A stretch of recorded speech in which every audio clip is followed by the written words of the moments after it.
And to get that acknowledgement, you make it to your 4th All-Star. Where were you when you found that out? I was in Orlando. I was actually riding some rides at Disney World.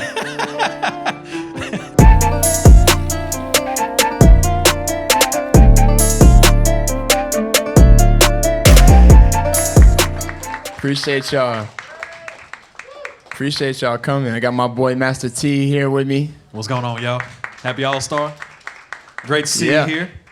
We didn't know if it was going to happen or not, but it did, and it's grateful to see you here once again at All-Star. Yeah, man. Appreciate you helping me today, man. Course, appreciate you being here with me. Of course, man. Being here with the fans, man. And it's going to be a good time, good chat that we're going to have here. Of course, a lot to talk about with you, but you're back now as an All-Star. And before we talk about anything else, how does it feel to be here in the Bay Area, the crowd here, and being recognized as an All-Star for the 4th time? It feels great. I mean, I landed 2 hours ago, so it feels great. I'm happy we're here. What are you looking forward to most this weekend? I think what everybody is. I think that new format on Sunday. Looking forward to seeing, how those games are played, and I know it's going to be more competitive this year, so it's going to be fun, and looking forward to seeing what that new format looks like. I feel like y'all played like 100 different formats at this point. You had the Elon score, the Kobe one in 2020.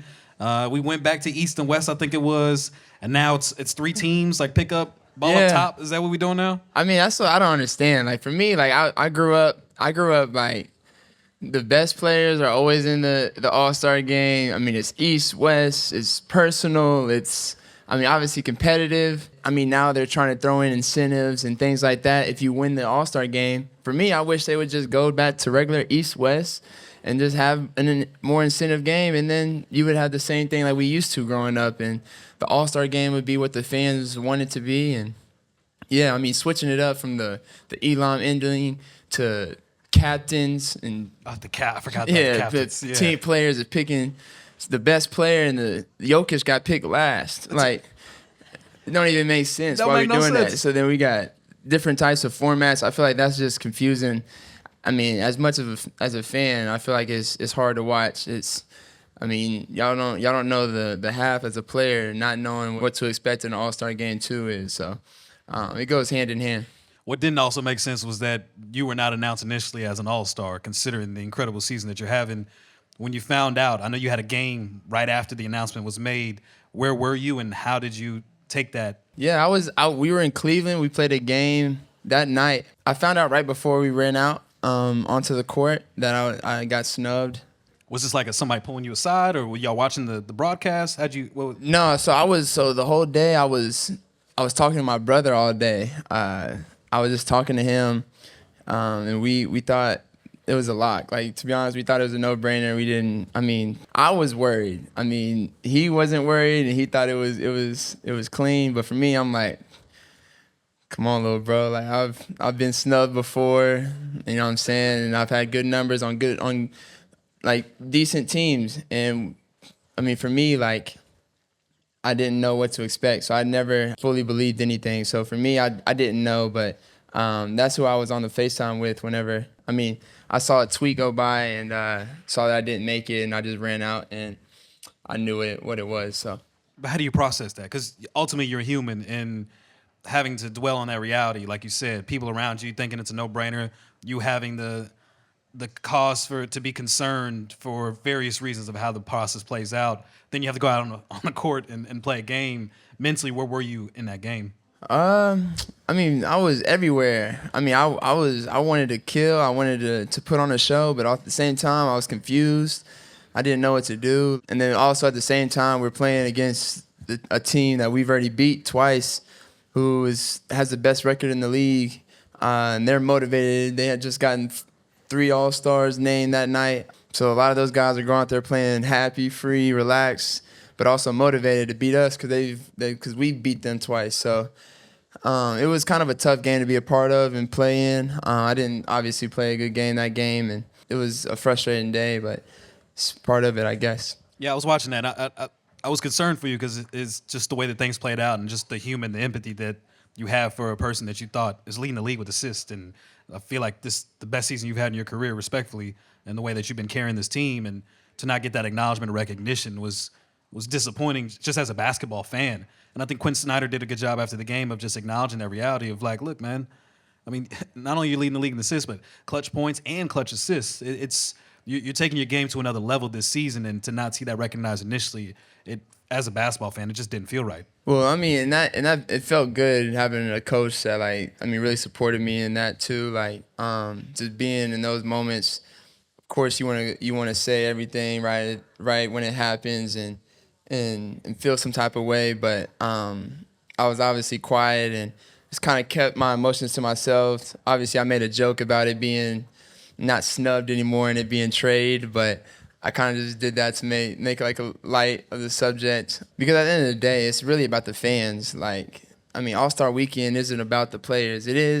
It's about the best players and what you do throughout the season and being recognized here. But at the same time, it's about the fans and, all of the support that they give the NBA and going to these arenas each and every night and giving us support. Like, that's what it's about. And so when the All-Stars are voted and the fans have these players up here and those guys don't make it, it's kind of frustrating. You look at LaMelo, even if he didn't make it and he's hurt and all these things, it's just, there's been years I've been that high too and didn't make it. It's for the fans, so that's where it gets frustrating sometimes. And the fans, when you look at the rankings, and you mentioned it before, I don't know how it works these days.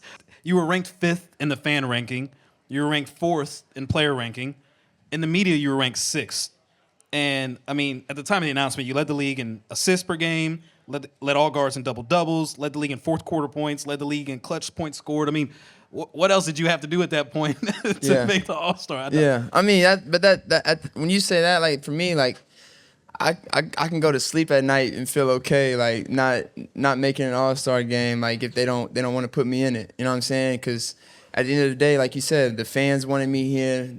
My peers and the players said I should be here, and even the media, and they wanted me here. So when the coaches are the only ones that every year they're picking you not to be here, it's kind of weird because at the same time they're doubling you and face guarding you when they're playing against you, and they're giving you all this respect when they go against you and they're not voting you in. It's kind of weird, but at the same time you understand and you get it and you just accept it for what it is. Do you take that as motivation, though, going in the second half of the season, that, especially when it's the players, knowing it's the guys that are guarding you that don't show the same level of respect, perhaps, as the fans and the media do? Well, really, it's the coaches. You know what I'm saying? You said I was 4th in players. Yeah. The 6 guards got in. So, obviously the players felt like I should have been here. So I think it's the coaches. You know what I'm saying? And I don't have no disrespect towards the coaches or any hate towards the coaches, but this is what it is, and so we got to keep playing. But I don't use it as motivation. But I want my team to win. I want our team to have success, because at the end of the day, that's how we all have success. And so, yeah, that gives me motivation. But it gives me more motivation to go out there and win. This episode is brought to you by Body Armor Sports Drink. You already know.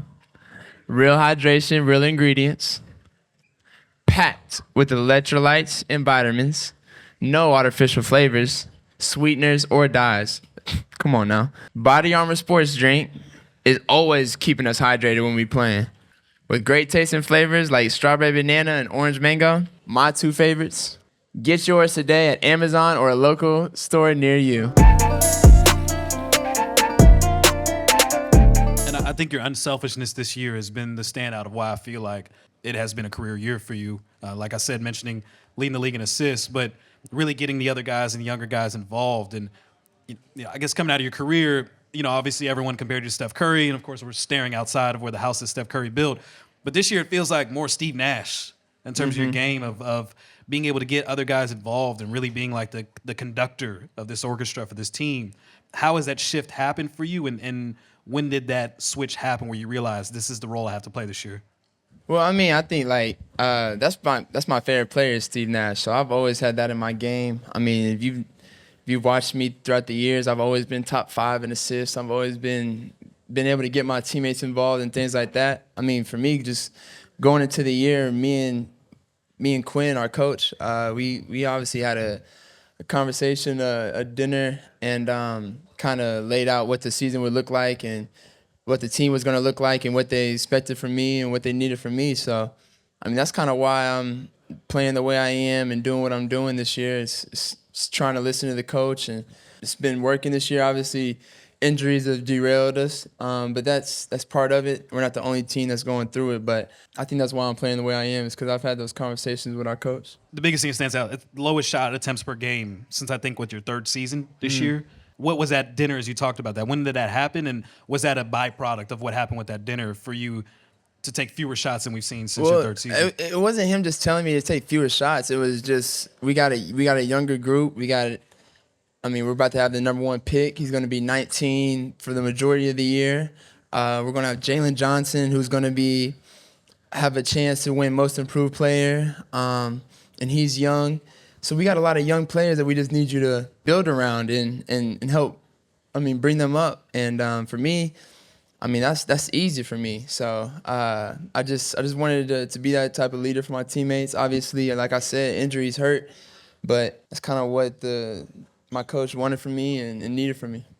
And to get that acknowledgement, February 10th, it goes down. Giannis, you're the replacement for him. You make it to your 4th All-Star.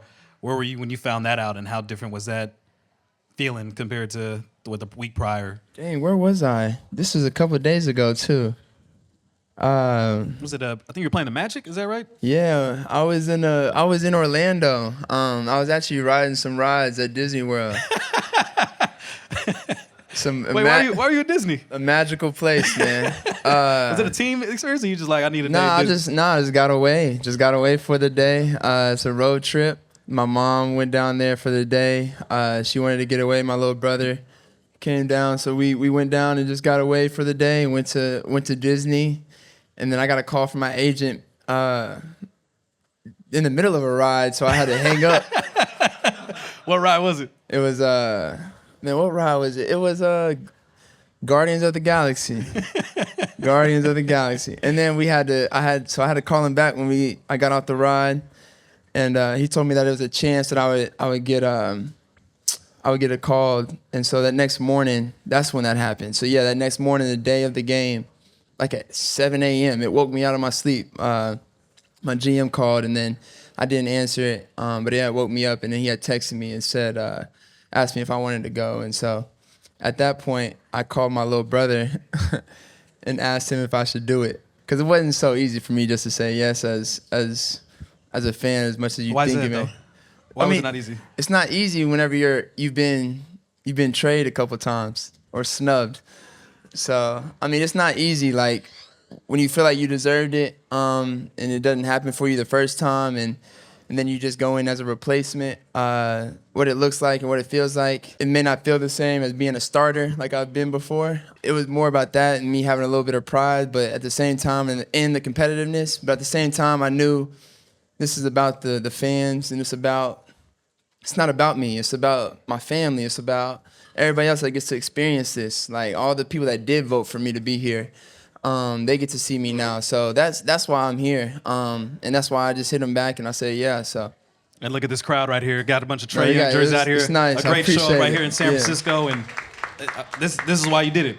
This is exactly why you did it here. It's got to feel good for you to see the support, regardless of how you got in, that people are here for you. No, it is. And that's why I'm here, man. So I appreciate y'all being here. So it's important to me.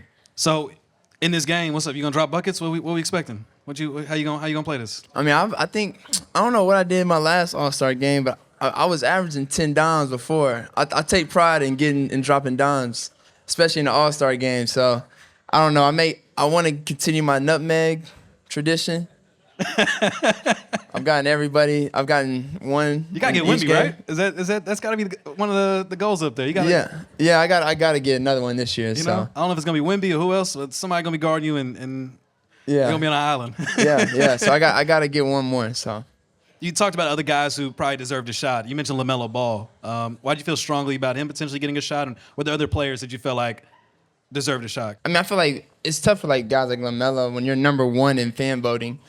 You know what I'm saying? And it's a weekend for the fans. Like, I keep emphasizing how much this weekend is about the fans, but it is. And so for him not to be here, you take away a lot of his fans that wanted him and their eyes on the game. You know what I'm saying? If they're really that mad about LaMelo not being here, I wouldn't be surprised if if I had fans out there, if I wasn't here that just didn't want to watch because they were mad, I kept getting snubbed. So it's just, that's where it's frustrating. I'm not saying LaMelo should have made it. I feel like everybody who's here had a great year so far and does deserve to be here. But, I mean, maybe adding 3 more spots to each side and it being 15 and 15, like a regular NBA roster, you wouldn't have necessarily this. But especially with today's game and everybody's so talented, you may need 3 more players on each side. So, but that's just my opinion. We grew up in the era East-West. Would you want them to go back to that format? Yeah, for sure. That's what I want. I want them to be in the East-West format. They're trying to switch the format up and then also add incentives and things like that. If you just made it East and West and you had the incentives, I mean, it'd probably be just as competitive and, I mean, like it used to be and how we all wanted to be and how we grew up watching it. So I think that's a no-brainer. Can I throw one out there for you? A format that we haven't done yet. Another format? Hey, listen. This one, because you got the number 1 overall pick from France, and Okay. with Richache, Yeah. U.S. versus the world. Would that be interesting?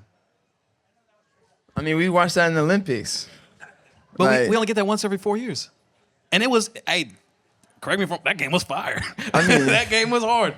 I mean, it was a great game, but I mean, do we want to watch that every year? I mean, right now we want to win championships for our team. So if you watch the Europeans play an All-Star game, they chest bumping the ball, head butting into each other, having fun like it's soccer. Like, you know what I'm saying? Like, let's get it to being competitive first, and us really going at it. We got some time before we do that one. Appreciate you, Trae Young, for tuning in. Appreciate everybody. Appreciate Body Armor, iHeartRadio, Unanimous, for making this happen. Catch you guys next time on From the Point by your favorite point guard right here, Trae Young. Ladies and gentlemen. Appreciate it.